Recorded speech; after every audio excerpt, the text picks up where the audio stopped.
بسم اللہ الرحمن الرحیم۔ السلام علیکم۔ حضرت یوسف علیہ السلام کے حالات زندگی کے بارے میں یہ ہماری دوسری ویڈیو ہے، اور اس ویڈیو میں ہم یوسف علیہ السلام اور زلیخا جو عزیز مصر کی بیوی تھی کا قصہ بیان کرتے ہیں۔ عزیز مصر جس کا نام قطیفار تھا، جب حضرت یوسف علیہ السلام کو لے کر گھر آیا تو اس نے اپنی بیوی سے کہا، اس بچے کا بہت خیال رکھنا، ہو سکتا ہے یہ ہمیں کچھ فائدہ دے یا ہم اسے اپنا بیٹا بنا لیں۔ حضرت یوسف علیہ السلام کو اللہ تعالیٰ نے بے پناہ خوبصورتی سے نوازا تھا۔ قطیفار کی چونکہ اپنی اولاد نہ تھی، اس لیے وہ حضرت یوسف علیہ السلام میں اپنا جانشین دیکھتا تھا۔ حضرت یوسف علیہ السلام کو اللہ تعالیٰ نے علم اور حکمت سے بھی مالا مال کیا تھا۔ قطیفار اپنے معاملات میں حضرت یوسف علیہ السلام سے مشورہ لیتا۔ حضرت یوسف علیہ السلام قطیفار کے لیے بہت سی کتب کا مطالعہ بھی فرماتے۔ شروع میں تو زلیخا بھی آپ کا بہت خیال رکھتی، وہ بھی آپ کے علم اور بات چیت کرنے کے انداز سے بہت متاثر تھی۔ قطیفار اور زلیخا کے قصر کے معاملات حضرت یوسف علیہ السلام دیکھتے اور ان انتظامات کو بہت اچھے طریقے سے پورا کرتے۔ عمر بڑھنے کے ساتھ ساتھ حضرت یوسف علیہ السلام کو اللہ تعالیٰ نے مزید حسن عطا فرمایا۔ حضرت محمد صلی اللہ علیہ وآلہ وسلم فرماتے ہیں کہ معراج کی رات میری حضرت یوسف علیہ السلام سے ملاقات ہوئی، وہ بہت خوبصورت تھے۔ یوں محسوس ہوتا ہے کہ دنیا کا نصف حسن حضرت یوسف علیہ السلام کے پاس ہے۔ اس بارے میں مفسرین کی رائے بھی یہی ہے کہ دنیا کا نصف حسن حضرت یوسف علیہ السلام کے پاس اور باقی تمام مخلوقات کے پاس ہے۔ حضرت یوسف علیہ السلام کی عمر جب 17-18 برس کی ہوئی تو زلیخا آپ علیہ السلام کے ساتھ غلط روی کا ارادہ کرنے لگی۔ اللہ تعالیٰ قرآن پاک میں فرماتے ہیں، وہ دروازے بند کر کے کہنے لگی، یوسف آ جاؤ۔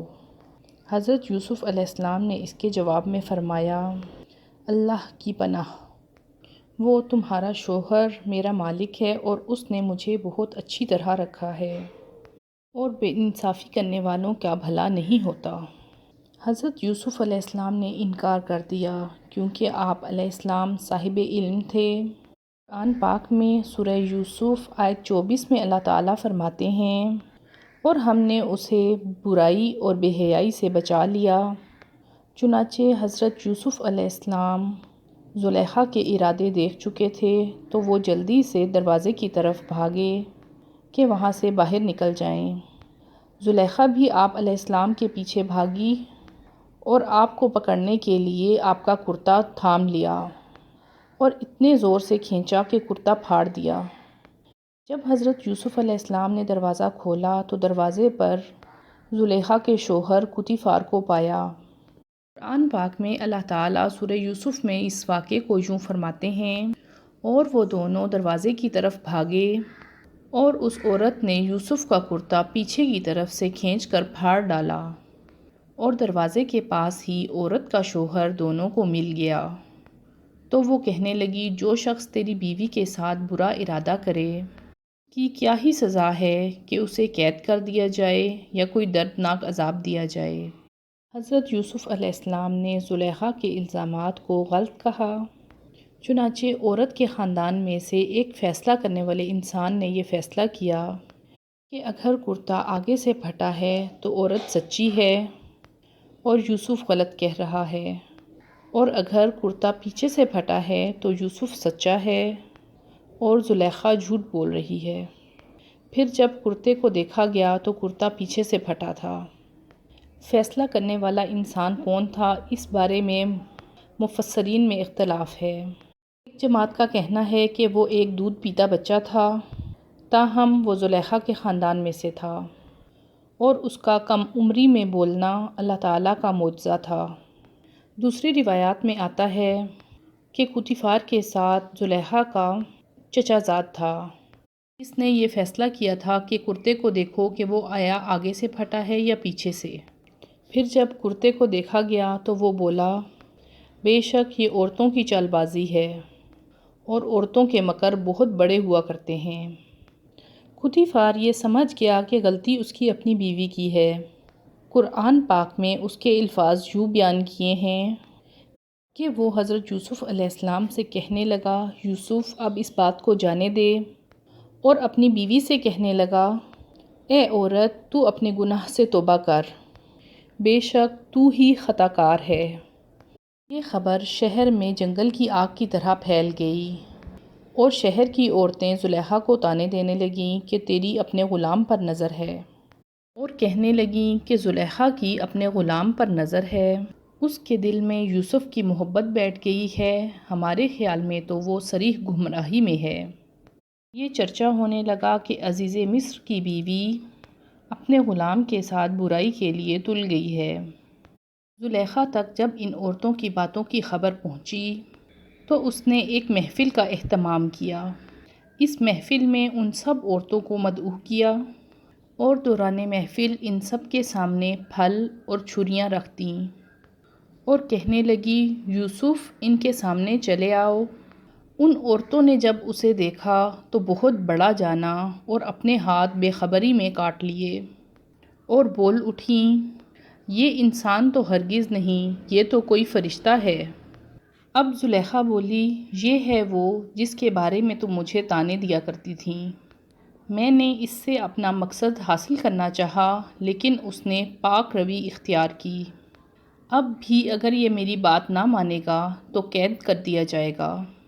اس واقعے کے بعد مصر کی یہ عورتیں بھی حضرت یوسف علیہ السلام پر فریفتہ ہو گئیں، اور انہیں گناہ پر اکسانے لگیں۔ اس وقت حضرت یوسف علیہ السلام نے اللہ تعالیٰ سے دعا فرمائی، جس کا ذکر سورہ یوسف آیت 33 اور 34 میں یوں آتا ہے۔ یوسف نے دعا کی، اے میرے پروردگار، جس بات کی طرف یہ عورتیں مجھے بلا رہی ہیں، اس کی نسبت تو مجھے جیل خانہ پسند ہے۔ اگر تو نے ان کا مکر و فریب مجھ سے دور نہ کیا تو میں ان کی طرف مائل ہو جاؤں گا اور نادانوں میں جا ملوں گا۔ چنانچہ یوسف علیہ السلام کو جیل خانے بھجوا دیا گیا۔ ان عورتوں کا خیال تھا کہ یوسف قید و بند کی تنہائی اور قید خانے کی سختیوں سے تنگ آ کر ہماری بات مان لیں گے۔ وہ یہ نہیں جانتی تھیں کہ دراصل وہ خود انہیں اپنے مکر و فریب اور جال سازیوں سے نجات دے رہی ہیں۔ حضرت یوسف علیہ السلام کے قید خانہ چلے جانے کے بعد زلیخا کو اپنی غلطیوں کا احساس ہونے لگا۔ پہلے تو وہ تکبر اور طاقت کے نشے میں یہ سمجھتی تھی کہ وہ جو بھی حکم دے گی ہر کوئی اسے ماننے کا پابند ہے۔ اب اسے اپنی بے بسی سامنے نظر آ رہی تھی۔ وہ یوسف علیہ السلام کو قید خانے میں ڈالے جانے کا خود کو مجرم سمجھنے لگی، لیکن اب وہ عزیز مصر سے بھی کچھ نہ کہہ سکتی تھی، کیونکہ اس کے لیے اسے اپنے جرم کا اعتراف کرنا پڑتا تھا۔ اب وہ اپنے اندر ایک پچھتاوے کی لڑائی لڑ رہی تھی۔ حضرت یوسف علیہ السلام تقریباً 8 سال تک قید خانہ میں رہے۔ پھر جب آپ علیہ السلام نے بادشاہ کے خواب کی تعبیر بتائی تو بادشاہ نے آپ علیہ السلام کو رہا کرنے کا حکم دیا۔ حضرت یوسف علیہ السلام نے رہائی سے انکار کر دیا جب تک کہ انہیں تہمت سے رہائی نہ ملے، اور انہوں نے سوال پوچھا کہ ان عورتوں کا کیا ہوا جنہوں نے اپنے ہاتھ کاٹ ڈالے تھے۔ بادشاہ کے بلانے پر یہ تمام عورتیں حاضر ہوئیں۔ دن زلیخا اور تمام عورتوں نے اپنے گناہ کا اعتراف کر لیا، اور یہ بھی اعتراف کیا کہ یوسف تو نہایت پاک دامن ہیں اور ہم نے ان میں کوئی برائی نہیں دیکھی۔ اس طرح اللہ تعالیٰ نے حضرت یوسف علیہ السلام کو تمام الزامات سے بری فرما دیا۔ عزیز مصر اور مصر کی عوام تک بھی یہ بات پہنچ گئی کہ یوسف اہل خیانت میں سے نہیں۔ بے شک وہ اللہ تعالیٰ کے نبی اور نیک بندے تھے، اور اللہ تعالیٰ نیکوکاروں کو اسی طرح اجر دیا کرتا ہے۔